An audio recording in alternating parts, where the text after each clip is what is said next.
64 दिवसात परत दिला। त्या फ्लॅट मधलं सगळं फर्निचर काढलं गेलं, त्या फ्लॅटला रंगरंगोटी केली गेली। काय कारण? त्यांना पुरावे उठवायचे होते, त्यांना पुरावे नष्ट करायचे होते। एका बाजूला सुशांत सिंग राजपूतचा फ्लॅट उद्धव ठाकरे सरकार रंगरंगोटी करतं, फर्निचर हटवतं, तो फ्लॅट मूळ मालकाला परत देतं। आणि दुसऱ्या ठिकाणी अध्यक्ष महोदय, ती रिया चक्रवर्ती आहे, तिचे प्रवक्ते उबाटाचे नेते, तिचे प्रवक्ते शरद पवार गटाचे नेते होत असतील, त्याचा अर्थ काय लावायचा अध्यक्ष महोदय? सीबीआयनं या प्रकरणाला, हे प्रकरण पहिल्या दिवसापासून ज्यांच्या मनामध्ये खोट नव्हती, तर प्रकरण सीबीआयला का नाही दिलं? बिहारचे पोलीस चौकशीसाठी येतात, यांनी का त्या पोलिसांना अडवलं? पोलिसांना चौकशी करू दिले नाही, यांच्या मनामध्ये काय संशय होता अध्यक्ष महोदय?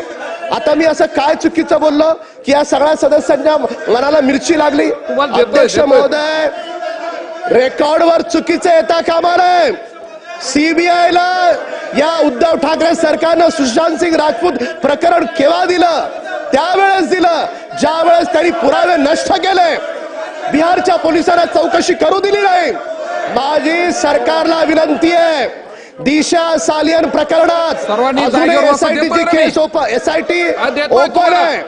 दिशा सालियन प्रकरणात चौकशी होत असताना पुन्हा एकदा माननीय मंत्री महोदय, माझी अध्यक्षांच्या मार्फत तुम्हाला विनंती आहे, सुशांत सिंग राजपूतचा मृत्यू, रिया चक्रवर्तीचा रोल आणि पुरावे नष्ट करण्यामध्ये उद्धव ठाकरे सरकारचा काय कार्यभाग होता, या दोन्ही गोष्टी अध्यक्ष महोदय या नवीन एसआयटीच्या प्रकरणात त्याची चौकशी झाली पाहिजे। आता सन्माननीय राम कदम साहेब म्हणतात की दिशा सालियन केसचा आणि सुशांत सिंग राजपूत केसचा याच्यामध्ये संदर्भ आहे किंवा याच्यामध्ये संबंध आहे।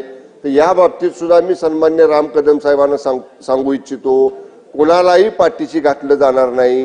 हे सरकार जो कुणी कुठल्याही प्रकरणाशी, नानाभाऊ म्हणजे 5 वर्षापूर्वीचं असं काही नाही, 5 वर्षापूर्वी एखादी गोष्ट पुढे आली नसेल ती आज पुढे आली असेल म्हणून काही ती 5 वर्षापूर्वी दडून राहिली तशी दडून ठेवण्यात अर्थ नाही। मी कोणाची बाजू घेऊन बोलतोय असं नाही, त्या बिचाऱ्या मुलीचे ते वडील आहेत। शेवटी आपली मुलगी गेल्याचं दुःख प्रत्येक मातापित्याला असतं, त्या भावनेतनं ते वडील एक आपल्या मुलीसाठी एक मिनिट आपल्या मुलीसाठी ते बिचारे न्याय मागतायत। त्यामुळे त्यांना जे काय म्हणायचं असेल ते त्यांचं ऐकून घेतलं जाईल, रेकॉर्डवर घेतलं जाईल आणि ज्या काही यंत्रणा या दोन्ही प्रकरणांचा तपास करतायत त्या यंत्रणांच्या समोर ते निश्चितपणाने सगळ्या गोष्टी आणल्या जातील। अध्यक्ष महोदय, सन्माननीय सदस्य राम कदम यांनी प्रचंड ड्रामटायझेशन करून अनेक गोष्टी सांगितल्या, मुख्य ते गोष्ट सांगायलाच विसरले, रेकॉर्डवर चुकीच्या गोष्टी जायला नकोत। 3 वर्षापासून आता मंत्री महोदय म्हणाले की राज्य सरकार त्याची चौकशी करेल, पण राज्य सरकारच्या वरती केंद्र सरकार येतं, केंद्र सरकारकडे सीबीआय आहे। सीबीआयनी सुशांत सिंग राजपूत यांच्या मर्डरवर संपूर्णपणे गेले 3 वर्ष चौकशी केलेली आहे। 3 वर्ष चौकशी केल्याच्या नंतर 2 दिवसापूर्वी त्याचा क्लोजर रिपोर्ट सादर केला, त्यामध्ये त्यांचा सुसाईडच झाला असं आम्ही सगळ्या वर्तमानपत्रात, वृत्तपत्रात वाचलेलं आहे। मग असं असताना सुद्धा आपण सीबीआयला अंडरमाइन करतोय का? म्हणजे केंद्र सरकारची जी आपल्या देशातली जी सगळ्यात मोठी क्राईम इन्व्हेस्टिगेशनची एजन्सी आहे त्याच्यावर राम कदम साहेब असतील किंवा अन्य सदस्य ज्यांनी आज म्हटलं किंवा स्वतः मंत्री महोदय असतील यांचा विश्वास नाहीये का? आणि त्यामुळे आपल्या सभागृहाच्या मार्फत सीबीआयला अंडरमाइन होऊ नये, सीबीआय जे मोदी सरकारच्या अंतर्गत येतं त्याच्यावर आपण कुठे प्रश्नचिन्ह निर्माण करू नये अशी माझा पॉइंट ऑफ ऑर्डर आहे। आता दुसरा विषय वारंवार उद्धव ठाकरे सरकार हे असं करून आमच्या नेत्यांना जर बदनाम करण्यात येणार असेल आणि कुठेही काही चुकीचं असेल, माझे अध्यक्ष महोदय तुम्हाला विनंती आहे की ते काढून टाकण्यात। सन्माननीय सदस्य वरुण सरदेसाई साहेबांनी सांगितलं की सुशांत सिंग राजपूत केसचा क्लोजर रिपोर्ट सीबीआयने दिलेला आहे। मी आता काय उल्लेख केला आपण रेकॉर्ड काढून बघा। सन्माननीय सदस्य राम कदम साहेब काय म्हणतायत, दिशा सालियनच्या केसमध्ये तिच्या वडिलांनी पोलिसांकडे जी अधिकची माहिती दिली त्या माहितीचा संदर्भ त्या केसशी संबंधित आहे, त्यामुळे त्याचं इंटरलिंकिंग आहे का? मी एवढं स्पष्टपणे सांगण्याचं कारण की उद्धव ठाकरे सरकारमध्ये सुद्धा मी 2.5 वर्ष गृह विभागाचा राज्यमंत्री होतो, त्यामुळे थोडीशी मला उद्धव ठाकरे साहेब मुख्यमंत्री असताना संधी मिळाली आणि उद्धव ठाकरे साहेबांनी आम्हाला सांगितलं होतं त्यावेळी कोणावर अन्याय करायचा नाही, माता भगिनींवर तर बिलकुल अन्याय करायचा नाही. त्यामुळं आम्हाला ती शिकवण आजही आहे. त्याचा आधार घेऊन फक्त मी सांगतोय की या प्रकरणामध्ये सीबीआयला चॅलेंज करायचा राज्य सरकारचा बिलकुल विषय नाही. सीबीआयला की कुठं सीबीआयवर ओव्हररूल करायचा बिलकुल विषय नाही. ज्या गोष्टी समोर आलेल्या आहेत त्या गोष्टी मी मगाशी म्हटलं एक पिता म्हणून तिच्या वडिलांनी मांडलेल्या आहेत. कुणालाही 5 वर्षापूर्वीचं दुःख हे काय दुःख नसतं असं नाही. त्यामुळं त्या बिचाऱ्या वडिलांच्या भावना एक पिता म्हणून ज्या आहेत त्याचा जर संदर्भ येत असेल तर त्याच्यात ज्ञानी आम्ही नाही आहोत.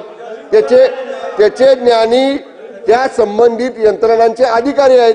ते बोललेत, ते आयुक्तामार्फत त्या यंत्रणे पुढे देणं आणि यंत्रणेचा चौकशी अहवाल आल्यावर तो या ठिकाणी गृह विभाग त्याच्यावर निर्णय घेईल. जर आपण काही केलंच नसेल तर चौकशीच करू नका, ते जुनच आहे ते आता घेऊच नका असं म्हणण्यात अर्थ नाही. दूध का दूध पाणी का पाणी हे या सगळ्या प्रकरणांमधलं बाहेर येईल. आणि हे सरकार जाणीवपूर्वक कुणालाही अन्याय कुणावरही करणार नाही. जाणीवपूर्वक कुणालाही बदनाम करायचा प्रयत्न हे सरकार करणार नाही. त्यामुळे निश्चितपणे अध्यक्ष महाराज या सगळ्या चौकशीनंतर सत्य परिस्थिती बाहेर येईल. सभागृहाच्या एका तरुण सदस्याने सीबीआयच्या संदर्भात एक मुद्दा इथे उपस्थित केला. अध्यक्ष महोदय, चुकीच्या गोष्टी रेकॉर्डवर जाऊ नये म्हणून मुद्दा म्हणून उठलेलो आहे.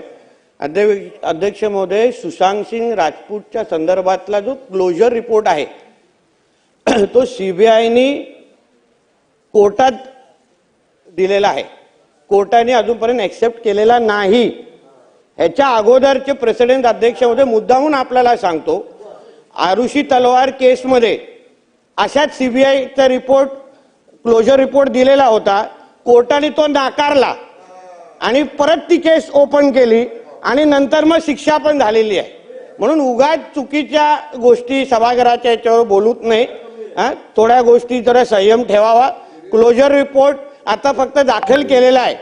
आपल्यालाही माहिती आहे तेव्हाच्या सरकारने 72 दिवसाच्या नंतर सीबीआयला यायला दिलेलं एअरपोर्टवर थांबवण्याचे प्रकार तेव्हा झालेले. सीबीआय अधिकाऱ्यांना काय लपवत होते, कोणाला वाचवायला प्रयत्न करत होते हे आता येणाऱ्या टप्प्याटप्प्याने सगळं बाहेर येईल. पण नंतर मोदी साहेबांच्या सरकारने सीबीआयच्यावर आरोप करून हे सगळ्या गोष्टी अध्यक्ष महोदय अज्ञानी लोकांनी याच्यावर काही बोलू नये. थोडं थांबावं, शिकून घ्यावं आणि मग वेळ आल्यावर याबद्दल भाष्य करावं ना अध्यक्ष महोदय. म्हणून ह्या गोष्टी चुकीच्या गोष्टी पटलावर जाऊ नये म्हणून मुद्दामून इथे बोललेलो आहे.